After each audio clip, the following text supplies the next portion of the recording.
Welcome to the Dear Doc podcast, where we will discuss the business of running a dental practice with a panel of experts. Now, your host, Dr. Christopher Hoffpower.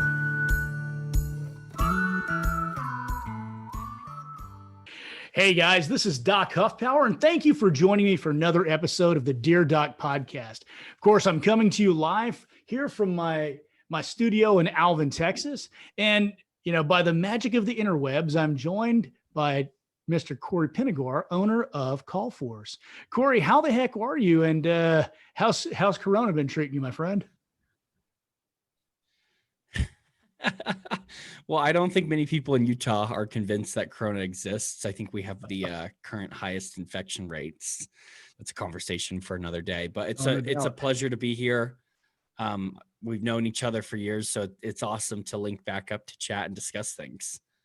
Absolutely. And, a lot of people, they ask if I get paid to do these things. I'm not really getting paid to do any kind of commercial or anything with you, but I know that you guys have some new stuff that you're doing in your business model. And I wanted to touch on that. And I also want people to know I do use you in my in my practice. Now, if anything, I do get a small discount on that, but I've been using you for years. So, man, talk to us about, first of all, what exactly it is that you're due with CallForce. What niche within a practice do you fill? And then we're going to go on to not just how you do that, but how you guys have expanded to really fill that niche out in a more significant way. So tell us how you got into this to begin with and what CallForce does. Yeah, it's a really good question. So I'm pretty young. And years ago, my aunt, she was newly divorced, and she moved from San Francisco or the Bay Area out to Utah, just kind of to reset life, switch up the scene a little. And she became the executive assistant for the CEO of Weave.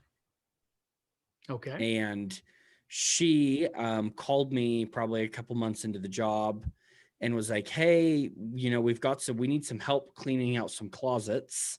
And I was a student at Brigham Young University at the time, and any side money was great money.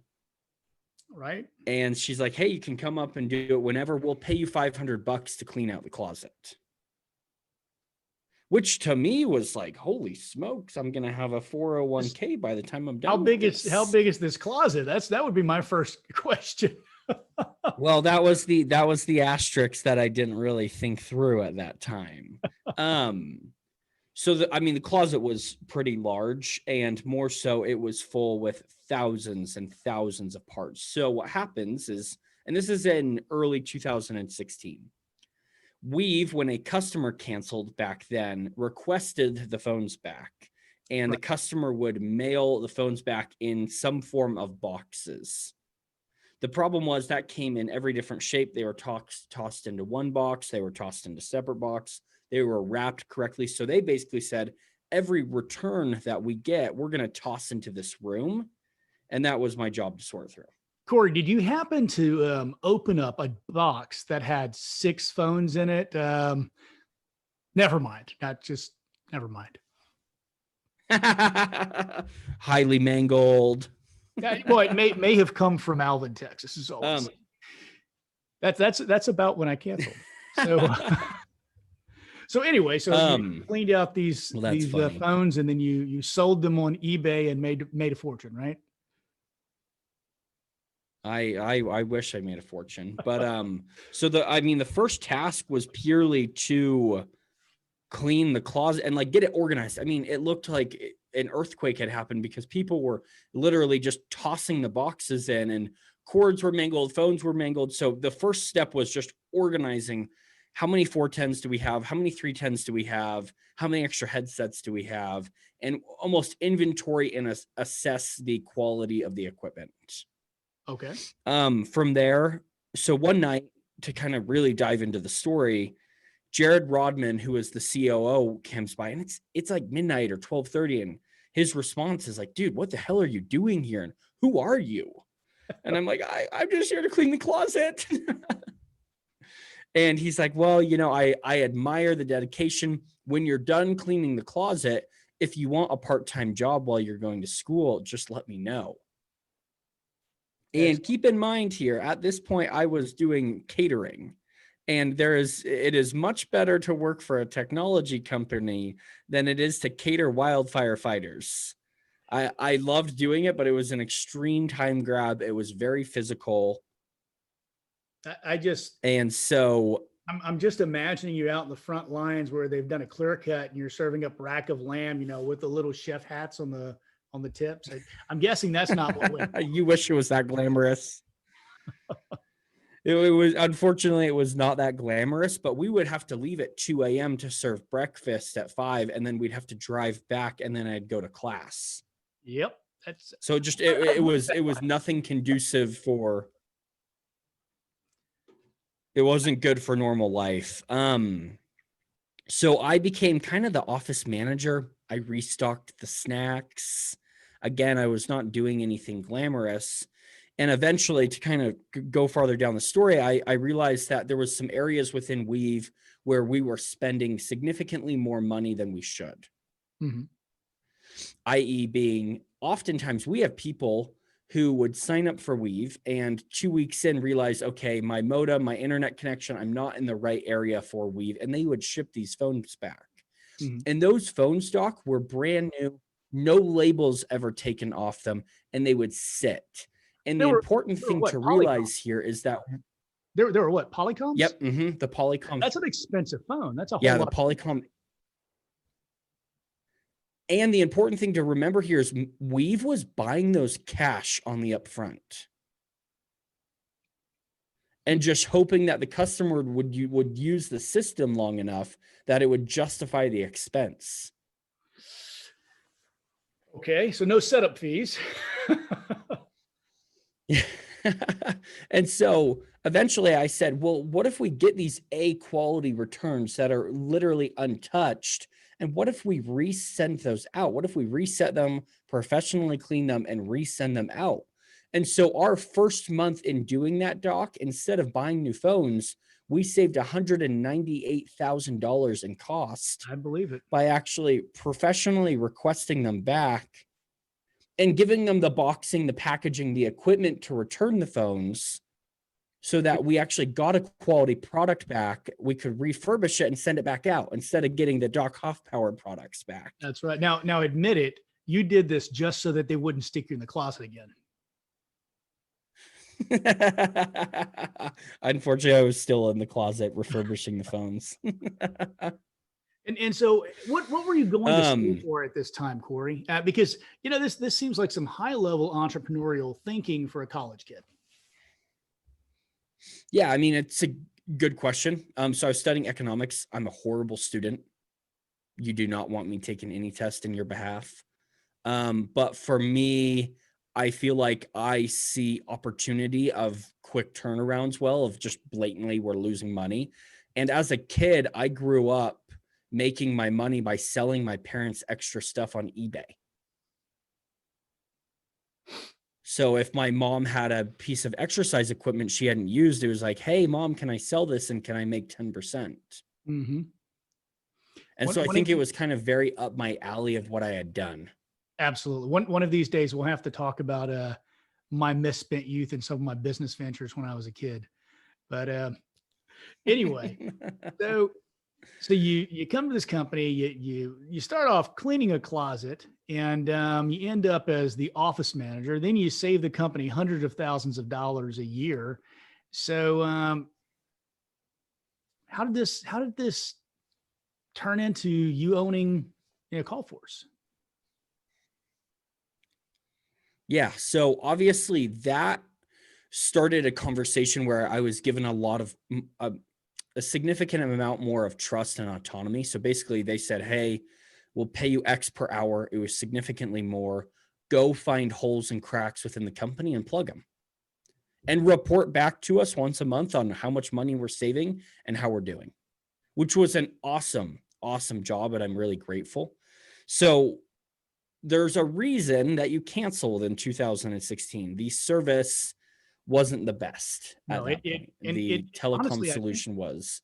I think you guys hit a plateau or tableau, I should say, where you had more users than you had the ability to support, and it turned into one of these finger pointing games where, oh, is there the ISP? Oh no, it's the phone company, and I just got tired of it, and I realized exactly what was happening. But in fact, whenever you first started your company, you and I had a long conversation about making sure that you could outgrow the people that you were going to be supporting. I don't know if you remember that conversation or not, but Yeah. Oh, so anyway, and something important. Yeah, no, and it brings up the point of, so October, November 2016 come around, and Weave was heavily funded by very large, successful venture capital companies. And the board came to them and said, hey, we are burning millions of dollars more a month than we expected for the amount of return that we're getting. So you need to cut 40% of your staff to reduce how much you're spending, or you guys need to leave your jobs. And this is to the founders.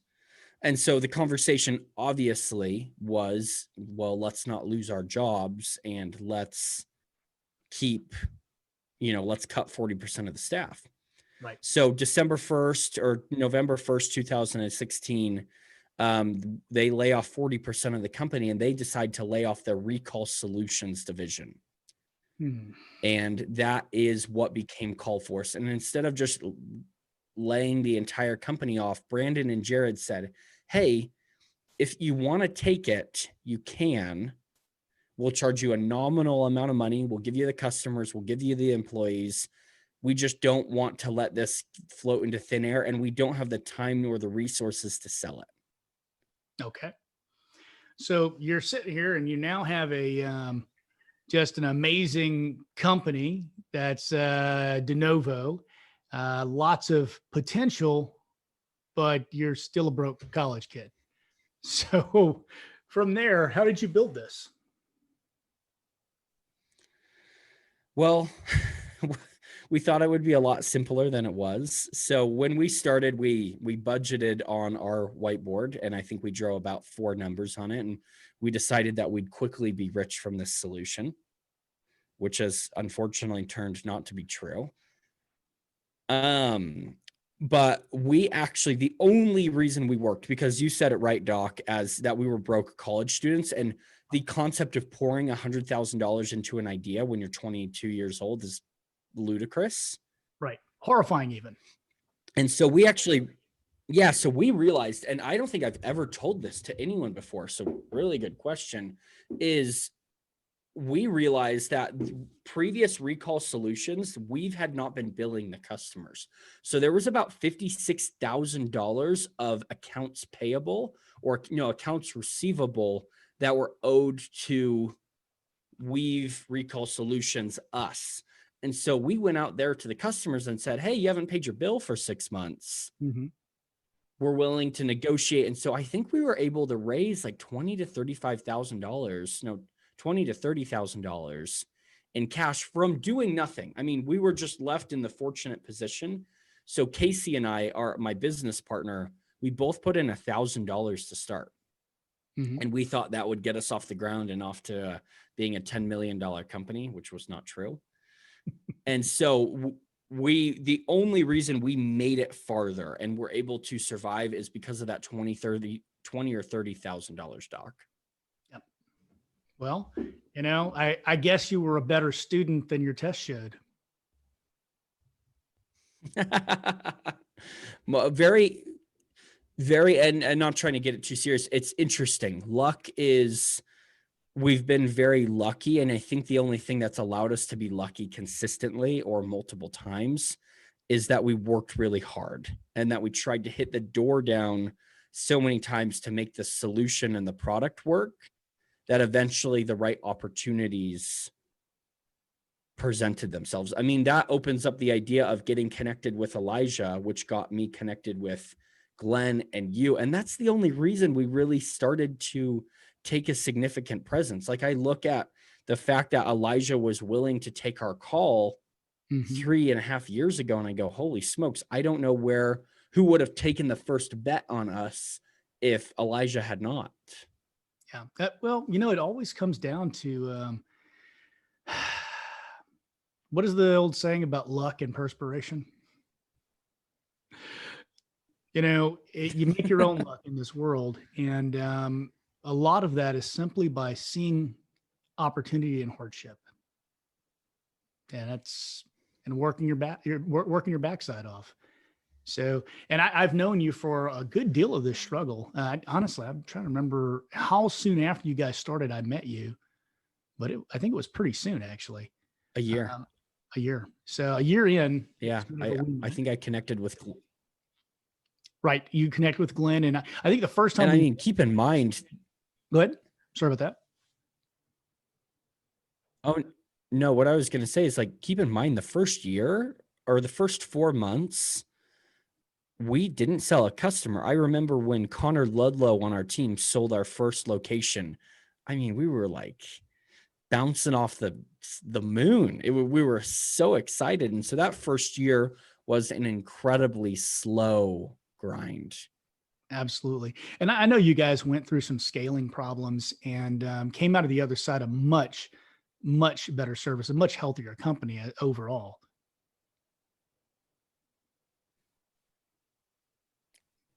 Yeah, I mean, it's so easy to think your product scales, but you really have to meticulously think out the training of your staff, because it's very easy to run a company where you have 10 or 15. No, it's not very easy, but it's different to run a 10 or 15 person company. And today we have over 250 employees. Absolutely. And I mean, the training and the systems and the quality control that we have that allow us to perform at this size are completely different than when we were at 10, and we had to figure those out by failing forward. Yeah, I wondered, you guys make a lot of use out of LMSs. It's LMSs and CRMs are one of my areas of big research right now.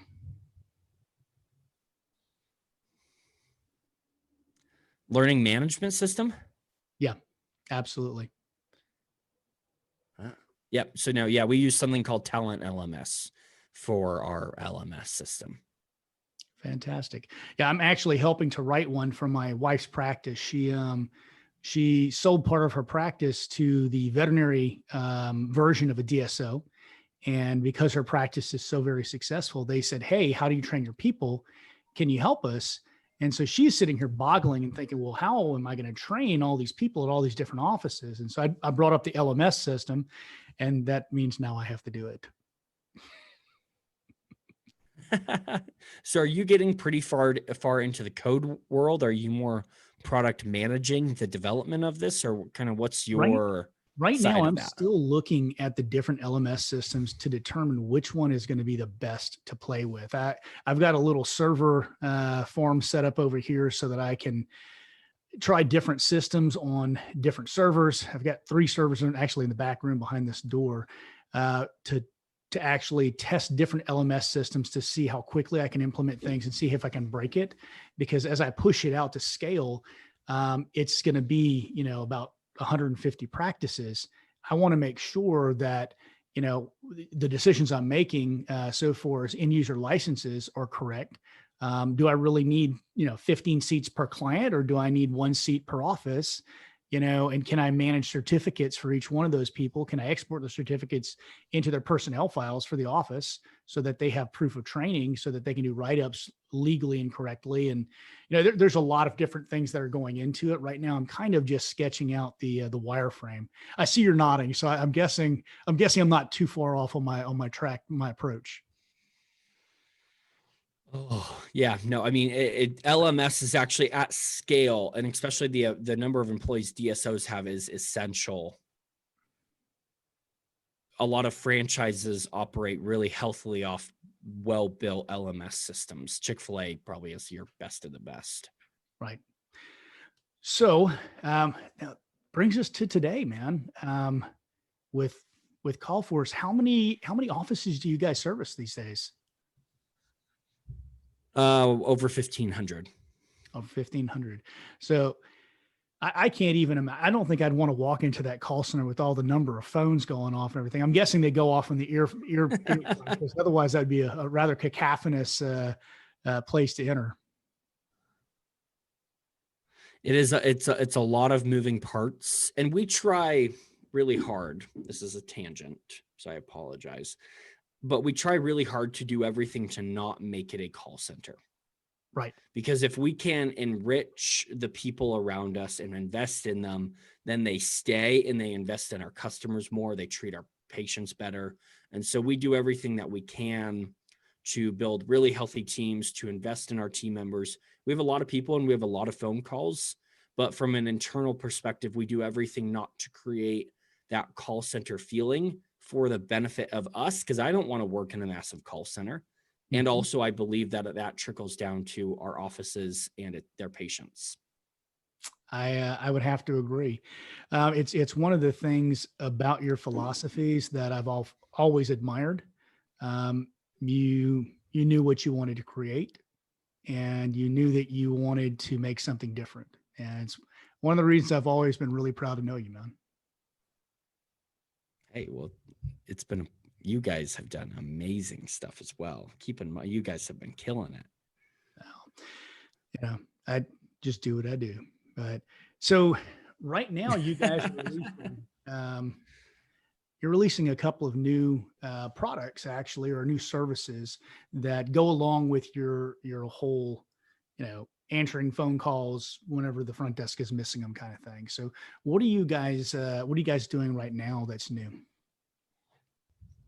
Yeah, so I guess the premise of everything that we do at CallForce is centered around the idea that a practice that does $1 million a year has more potential than just $1 million a year, because you're missing phone calls every day. You're not appointing all of your treatment. You have unscheduled treatment. You have attrition of patients. And so our services, or as we choose to call them, solutions, are meant to make your practice more efficient and effective, and for the patient to be treated better and the dentist to make more money because of it. Absolutely. And so some new services that we've reached out recently so we started with recall, overdue patient recall. Right. And then we moved to an answering service. And then after that, we decided, okay, only 9% of dentists have a website chat. Mm-hmm. And that's really interesting because usually there's 5 to 7, and Doc, you're going to have a better answer here. What's the average number of team members in a practice? Oh goodness. It depends on the size of the practice, but I would say average, there's 2 front desk workers on shift at one time, 1 assistant per chair, and treatment presenters. So you're looking at anywhere between 5 and 15, depending upon the number of chairs you got in your practice. Yeah. And what's interesting about that is you didn't say there was anyone to manage the live chat. Now, that Right. just doesn't happen because the practices are usually at a lean operating size. But what happens is dentist offices are not built to be able to take and handle chats like they do phones. Right. Just because the front desk team members are so strapped and pulled in so many different directions. So we also manage the chat, we schedule for the chat. And the way that we see this going is people go to CallForce not because they do a mediocre job at answering the chats.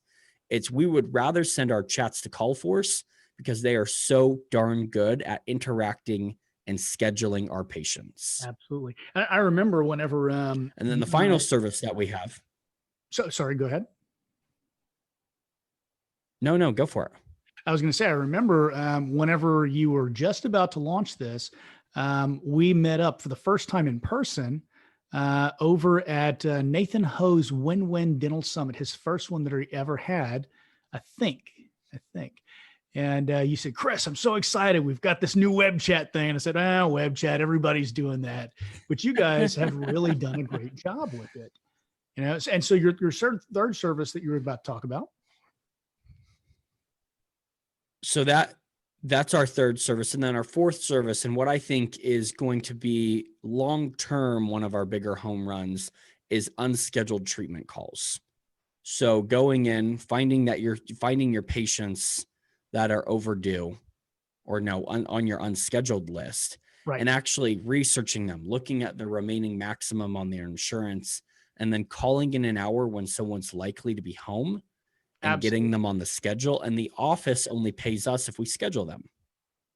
It's, it's one of those things where, and I think we actually talked about doing that for my practice. I'd love to do that, but it's one of those things where my team members, they're responsible for making 20 calls per day or more, and they do it. Now, the other day, one of them said, "Well, Doc, I really need to make some extra money. Can I come in on a day when we're off and make calls?" And I said, "Sure. Which day do you want to come in?" "Oh, well, I'll come in Monday from 9 until 5. I said, "No, you won't." She said, "Well, why?" I said, "What is your response rate on calls that you make during the day?" And she said, "Well, like 1 out of 20 or 2 out of 20 will answer." I said, "Okay, so why would I pay you all day long to come in and make those calls? If you want to do those calls, you need to come in on a Saturday, or you need to come in after 4 o'clock and make calls until 9, because that is when people answer, or you need to come in the early morning. But whenever you call people in the early morning, a lot of times they don't answer or they get mad. And so that means that you're going to have to come in after work." And so a solution like yours keeps my team from having to work late to get people on the call, because let's face it, people see their dentist office calling during the day whenever they're at work. Not really often they're going to answer that phone. And here's the crazy stat, Chris, is during the day, it's like a 9 to maybe 12, 13, 14% answer rate.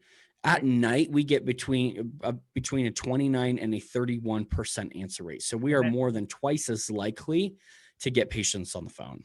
Absolutely huge. One of the other things that we should definitely talk about is, what is your success rate at conversion? Yeah. So this is a good question. We hover between I'd say on average, we're about a 36% conversion rate with patients that we speak with. All right. That's pretty. And that's on an outbound side. Right. So the ones that call you back, obviously you're going to have a higher percentage of calls there. So I wanted to share a story with you, and I haven't chatted with you in a while, but that I partnered with a company, MB2, right? Mm-hmm. Yep. Okay. So it was interesting. We were looking over call volumes and things like that the other day in this program that they use called Jarvis, that monitors everything in the practice. And I saw that we had 3 unanswered calls during one day. And I was like, well, how's that possible? So it turns out, after I researched them, that every single one of them was one of those 1-800 numbers that calls you and then hangs up. Uh-huh. So I thought that was kind of neat, because it made me think about the fact that it's been so long since I've seen an unanswered call on my lines. And I think that's a significant epiphany, at least on my part, because I know that most offices miss what percentage of their calls? 32%. 32%. So your 32% conversion rate on your calls that you have outbound is actually really powerful when you consider that the dental office is missing 32 calls.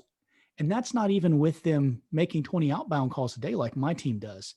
And the reason my team can do that is because if they're on the phone with someone and it rings, it gets answered by call force. Exactly. And our goal, again, there is to put new and existing patients on the schedule. And let's actually look up how the conversion rates for your office have been, just for fun. Absolutely.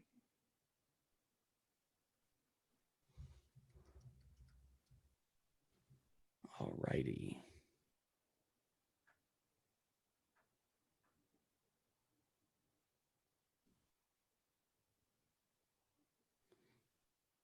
All right. Winning Smiles and Alvin.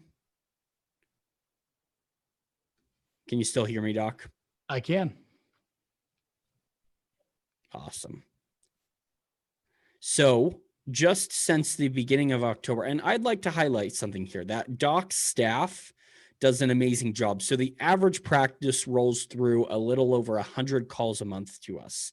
Between October 1st and October 12th, Doc's team has only sent 11 phone calls to us and 4 of those have become appointments for the office, and 2 of those are new patients for the office. All right. So it's about a 36% conversion rate or so. It's not too bad. And so it's a good question. I'd actually say more, because I'm looking through some of your notes here. You've had 2 suppliers call other times. Gotcha. You've had 2 other people calling for a specific team member, and then one of them actually is calling to make a treatment appointment, and we don't schedule treatment on our answering service side because the complexity of the office needs to be known a little more. And then again, we have with the weird a company. Yeah, treatment. So on our treatment side, we actually bring in treatment coordinators from the office who then manage a small pool. And before they're calling, they're actually looking, okay, where can I put them in? What are notes on this patient? And so that we're scheduling them correctly. It's a very delicate process to schedule work for the doctor outside of the office. Yeah, absolutely. I'd say there's a lot of, it's a minefield. We'll just put it that way. So Cory, is there anything else you want to cover today? I want to chat with you when we get off, but is there anything else you'd like to cover about anything you guys are doing, or do you guys have any specials that you're running that you'd like people to know about? Well, we're not running this, but we're about to. So sorry to our entire marketing team and sales team. But if anyone does want to reach out, say the Dear Doc podcast sent them, we're going to offer $200 of free service. We're no setup fees. We're no contracts. We're not into that baloney. And second of all, right now, people are seeing lower hygiene production or just more gaps in their hygiene schedule than usual.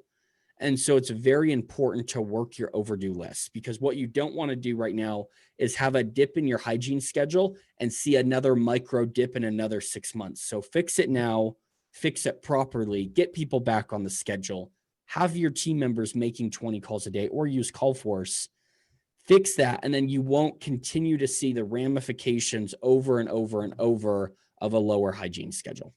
I think a lot of people don't understand when I tell them that the real problem with COVID is that a year after COVID is done is when offices are going to be closing, because it's going to take that year. That's when they're going to lose the patients. They're going to not reschedule it 6 months. And if they haven't been sitting there in 6 months, they're not going to be there in a year. They're going to be looking. I think it's going to be a tricky time. So I'm glad you guys are doing all you can to help the dentists out there. Well, thank you for instilling some trust in us 3 years ago, and that very sincerely, because without the trust of a few people like yourself, Anissa, Glenn, Elijah, we wouldn't have had the ability to showcase and learn and to grow and figure out systems and processes. And it's really cool to be here 3.5 years later and look back and say, wow, we can continue to make a difference. And how fun is it going to be in another 3.5 years? Absolutely. Well, Cory, it's always great having you on the show, and it's even better whenever I get to chat with you. So thank you very much for coming on this morning. And folks, you have now spent another hour listening to the sound of my voice droning on. I hope that you've gotten something of benefit out of it. And thank you so much for supporting the Dear Doc podcast. Have a fantastic day, and keep listening. Thanks for listening to the Dear Doc podcast, your source for the business and legal questions associated with your dental practice. Don't forget to subscribe to the Dear Doc podcast on all major platforms.